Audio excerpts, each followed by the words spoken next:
از ماده تشکیل شدین و ساخته شدین.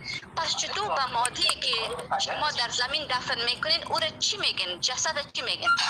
ما میگیم که یاد و خاطراتش جاودان باد. با ما خاطر جاودانگیش در کجا هست؟ حتما ما زندگی از یک کتاب خود گفتیم، یک خاطراتش خود، خاطرات خوبش خود یاد کردیم از اون نفر. ما در کجا خاطرات جاودانگیش در کجا شاد باشه؟ فکر کنم فقط شما خود فریب میدین آقای خردمند. شما یک دکتر هستین، منطقی صحبت کنین، شما عقلانی صحبت نداریم. خدای ده که شما میپرستین او ساخته ذهن مریض خودتان است.